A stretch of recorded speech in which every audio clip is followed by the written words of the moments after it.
Tangan Sari, wanita yang dicintainya selama 5 tahun, memegang tangan seorang pria asing, mengucapkan sumpah setia di hadapan keluarga dan teman-teman yang bertepuk tangan. Terlambat untuk menangis sekarang, bukan? Bisik Sari ke telinga Aisyah saat memeluknya sebagai sahabat terbaik, senyumnya menusuk seperti pisau, meninggalkan Aisyah hancur berkeping-keping di sana. Aisyah ingat semuanya dimulai dari pertemuan tak terduga di sebuah kai kecil di kawasan Menteng. Saat itu, dia baru saja lulus kuliah, bekerja sebagai desainer grafis di sebuah agensi kreatif. Sari, seorang guru sekolah menengah yang penuh semangat, duduk di meja sebelah, memesan kopi hitam sambil membaca buku tentang hak-hak perempuan. Mata mereka bertemu saat Aisyah menjatuhkan ponselnya, dan Sari membantunya dengan senyum yang membuat hati Aisyah berdegup kencang. Percakapan singkat berubah menjadi obrolan panjang tentang mimpi, ketakutan, dan bagaimana masyarakat Indonesia masih sulit menerima perbedaan. Malam itu mereka bertukar nomor telepon. Aisyah pulang dengan perasaan aneh, campuran antara kegembiraan dan ketakutan. Dia berasal dari keluarga konservatif di Bandung, ayahnya seorang ustaz yang tegas, ibunya ibu rumah tangga yang taat. Mereka selalu menekankan nilai-nilai tradisional, pernikahan dengan pria baik-baik, anak-anak, dan kehidupan yang senormal. Aisyah tahu, sejak remaja, dia berbeda. Dia pernah mencium teman perempuannya di sekolah, tapi itu disembunyikan rapat-rapat. Sari, di sisi lain, berasal dari keluarga liberal di Jakarta, ayahnya pengusaha, ibunya aktif sosial. Tapi bahkan di keluarga seperti itu, topik orientasi seksual jarang dibahas secara terbuka. Hubungan mereka berkembang cepat. Pertemuan kedua di taman kota, berjalan-jalan sambil berpegangan tangan secara diam-diam, Aisyah merasakan kebebasan untuk pertama kalinya. "Kau membuatku merasa hidup," kata Sari suatu malam, saat mereka duduk di pinggir sungai Ciliwung, memandang lampu-lampu kota. Ciuman pertama mereka di bawah pohon rindang, lembut tapi penuh gairah, membuat Aisyah lupa segala kekhawatiran. Tapi realitas mulai menyusup. Teman-teman Aisyah mulai bergosip, "Kenapa kau selalu bersama Sari? Seperti pasangan saja." Aisyah tertawa, tapi hatinya gelisah. Konflik pertama muncul saat keluarga Aisyah datang berkunjung. Ayahnya, Pak Hadi, melihat foto Aisyah dan Sari di ponselnya. "Siapa gadis ini? Kalian terlalu dekat," katanya dengan nada curiga. Aisyah berbohong, bilang Sari hanya sahabat. Tapi malam itu, dia menangis di pelukan Sari. "Aku takut kehilangan mereka," katanya. Sari memeluknya erat, "Kita akan hadapi bersama. Cinta kita lebih kuat dari itu." Seiring waktu, tekanan meningkat. Sari ingin mereka terbuka, setidaknya ke keluarga masing-masing. "Kita tak bisa hidup dalam bayang-bayang selamanya," katanya. Aisyah ragu. Dia ingat cerita temannya yang diusir keluarga karena hal serupa. Di Indonesia, meski undang-undang tak secara eksplisit melarang, masyarakat penuh prasangka. Berita tentang diskriminasi terhadap komunitas sering muncul, dari pelecehan hingga kekerasan. Suatu hari, Sari mengajak Aisyah ke sebuah acara komunitas rahasia di Jakarta Selatan. Di sana mereka bertemu pasangan lesbian lain, berbagi cerita. Aisyah merasa diterima, tapi juga takut. "Bagaimana jika keluargaku tahu?" gumamnya. Sari meyakinkannya, "Kita punya satu sama lain." Tapi benih keraguan mulai tumbuh. Aisyah mulai menghindari panggilan keluarga. Ibunya, Bu Siti, sering menelepon, "Kapan kau pulang? Ada calon bagus dari tetangga." Aisyah menolak halus, tapi tekanan itu seperti beban berat. Sari melihat perubahan itu. "Kau mulai menjauh," katanya suatu malam, suaranya penuh kecewaan. Mereka bertengkar untuk pertama kalinya. Aisyah berteriak, "Kau tak mengerti. Keluargaku adalah segalanya bagiku. Sari balas, dan aku. Apakah aku bukan segalanya? Malam itu, Aisyah pulang sendirian, hati hancur. Dia tahu pilihan harus dibuat. Tapi apa harganya? Pagi berikutnya, Aisyah bangun dengan mata bengkak. Ponselnya penuh pesan dari Sari, makan aku. Aku cinta kamu.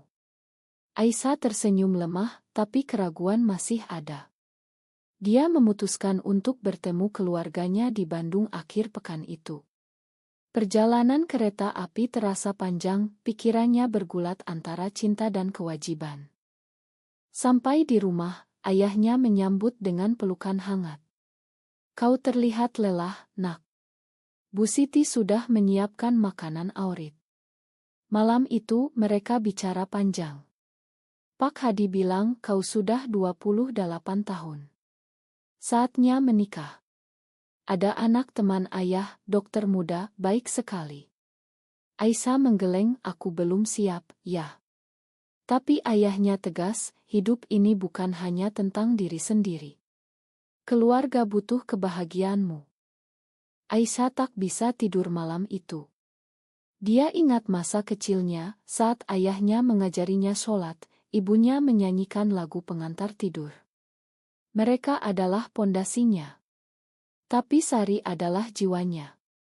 Keesokan harinya, dia kembali ke Jakarta dengan hati berat. Sari menunggu di stasiun, memeluknya erat. Aku rindu kamu, bisiknya. Mereka berdamai, tapi retak sudah ada. Beberapa bulan kemudian, tekanan dari masyarakat mulai terasa. Di kantor Aisyah, rekan kerja bergosip tentang gadis tomboy yang sering menjemputnya. Bosnya, seorang pria konservatif, memanggilnya. Jaga image perusahaan. Jakarta ini kota besar, tapi norma tetap ada. Aisyah merasa terpojok. Sari, di sekolahnya, juga menghadapi isu. Murid-muridnya mulai bertanya, Bu Sari, kenapa butak punya pacar? Dia tersenyum, tapi hatinya sakit. Suatu hari, Sari mendapat tawaran promosi, tapi dengan syarat pindah ke Surabaya. Ini kesempatan besar, katanya pada Aisyah. Tapi Aisyah panik. Kau akan tinggalkan aku. Sari menggeleng, kita bisa long distance. Atau kau ikut aku. Tapi Aisyah tahu, itu berarti meninggalkan keluarga. Mereka bertengkar lagi. Kau selalu pilih keluarga daripada aku, tuduh Sari. Aisyah menangis, bukan begitu. Aku takut kehilangan semuanya. Malam itu Sari pergi ke bar sendirian, minum untuk melupakan. Di sana dia bertemu Rina, seorang wanita lesbian lain yang lebih berani. Rina mendengarkan curhatannya, menyentuh tangannya. Sari mundur, tapi benih pengkhianatan ditanam. Keesokan harinya, dia cerita pada Aisyah. Aku hampir tergoda, katanya jujur. Aisyah marah, bagaimana bisa? Tapi Sari balas, karena kau tak pernah comit sepenuhnya. Konflik memuncak saat keluarga Aisyah datang ke Jakarta tanpa pemberitahuan. Mereka ingin bertemu sahabat Aisyah, Sari. Makan malam itu penuh ketegangan. Pak Hadi bertanya langsung, kalian terlalu dekat. Apakah ada yang disembunyikan? Aisyah panik, Sari diam, Bu Siti menangis, jangan buat kami malu, nak. Aisyah akhirnya bohong, tidak ada apa-apa, ya. Sari akan menikah sebentar lagi. Sari memandang Aisyah dengan mata penuh kecewaan. Malam itu setelah keluarga pergi, Sari berteriak, kau bilang aku akan menikah. Dengan siapa? Aisyah menangis, aku panik. Makan aku. Tapi Sari pergi, meninggalkan Aisyah sendirian. Hari-hari berikutnya, Sari menghindari Aisyah. Dia mulai dekat dengan Rina, mencari dukungan. Aisyah merasa hancur. Dia menelepon Sari berkali-kali, tapi tak diangkat. Akhirnya, dia datang ke apartemen Sari. Di sana, dia melihat Sari dengan Rina tertawa bersama.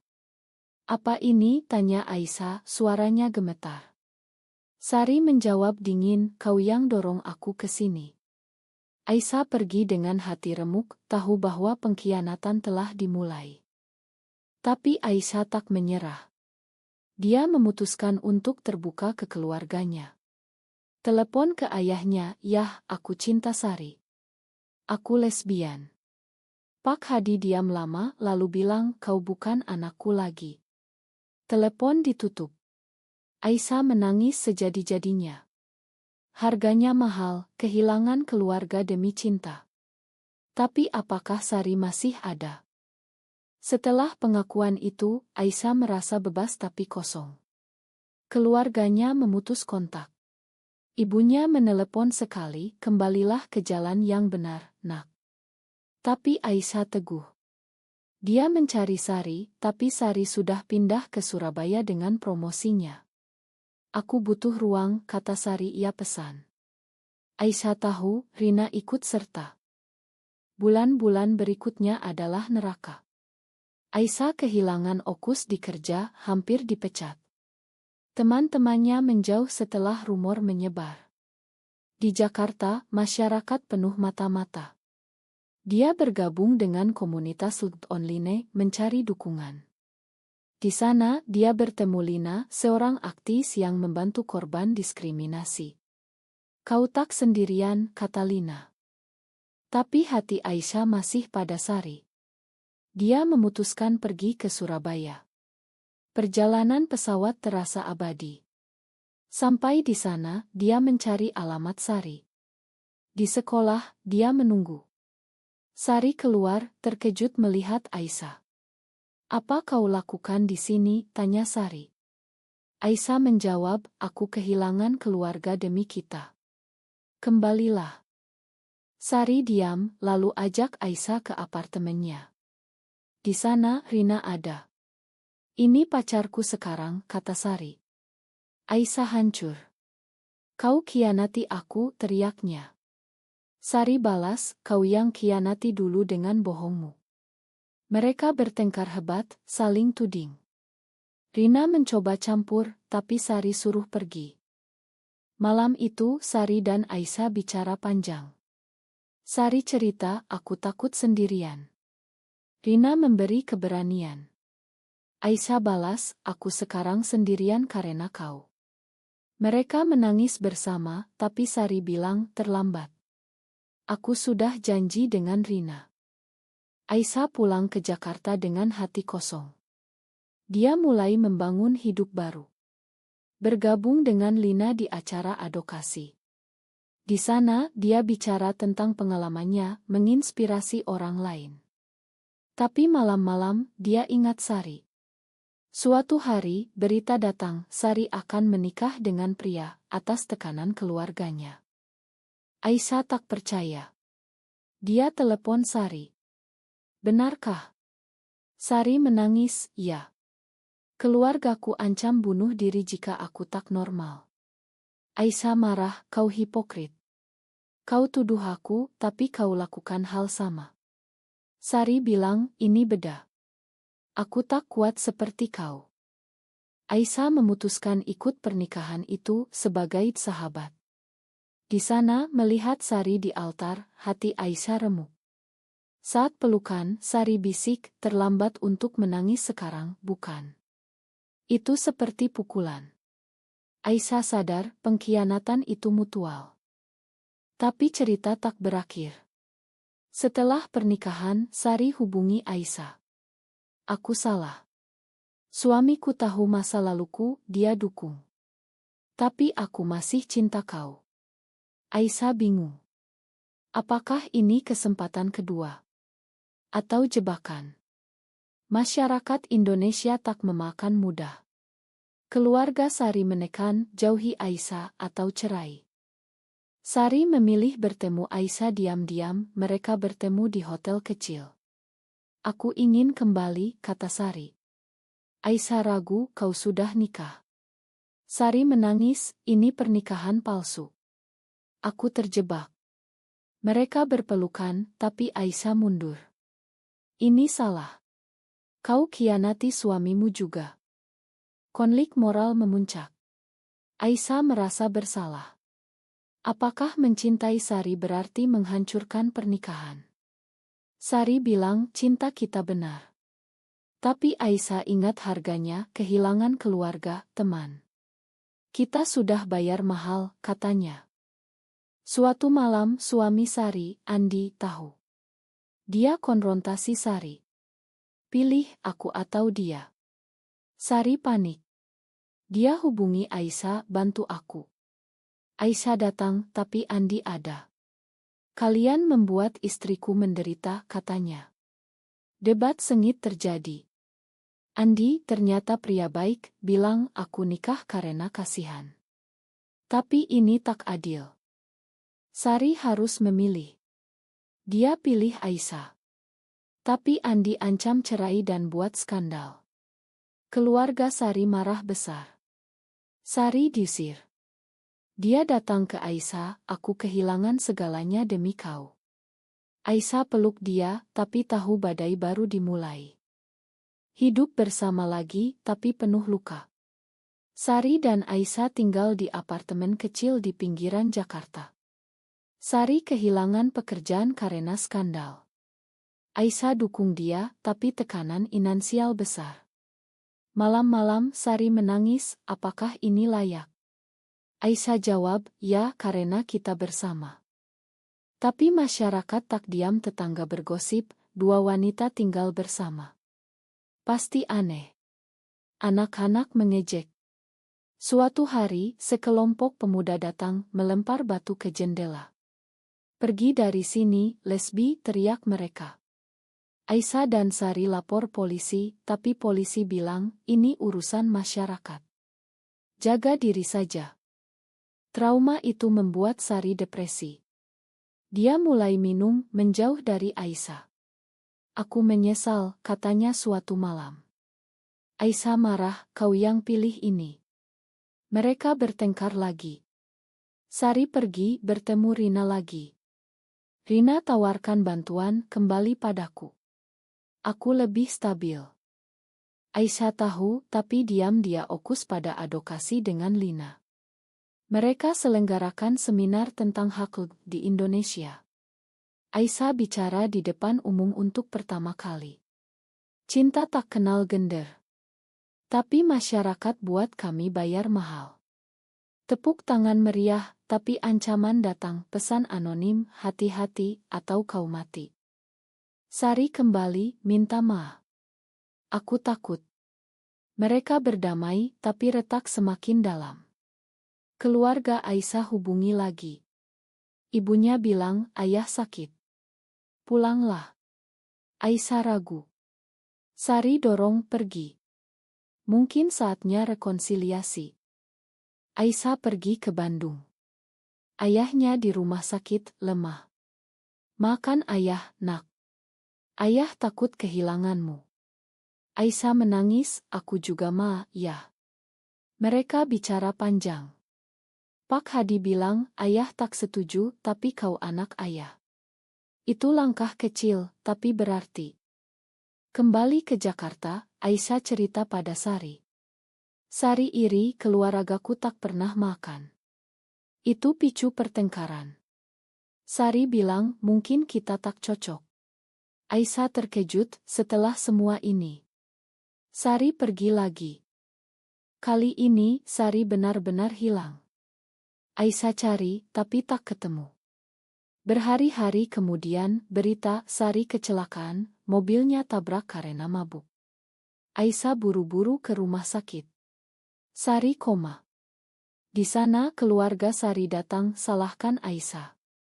Kau yang buat dia begini. Aisyah tunggu di samping Sari, berdoa. Saat Sari sadar, dia bisik, makan aku. Aku cinta kau. Aisyah peluk dia, kita mulai lagi. Tapi dokter bilang Sari lumpuh parsial. Harganya, kehilangan mobilitas. Sari depresi berat. Aku beban bagimu. Aisyah jawab, tidak. Kita hadapi bersama. Mereka pindah ke tempat lebih aman, dengan bantuan Lina. Sari mulai terapi, Aisyah kerja keras. Lambat laun, Sari bangkit, jadi aktis juga. Tapi mautun etis muncul. Sari ingin punya anak, ia adopsi. Aisyah ragu, di Indonesia sulit untuk pasangan seperti kita. Sari tegas, itu mimpi kita. Mereka debat. Akhirnya setuju coba. Tapi prosesnya penuh diskriminasi. Agen adopsi tolak, kalian tak normal. Itu buat Sari marah. Dia konfrontasi ayahnya. Kau yang buat aku begini. Ayah Sari diam, lalu minta maaf. Rekonsiliasi lambat terjadi.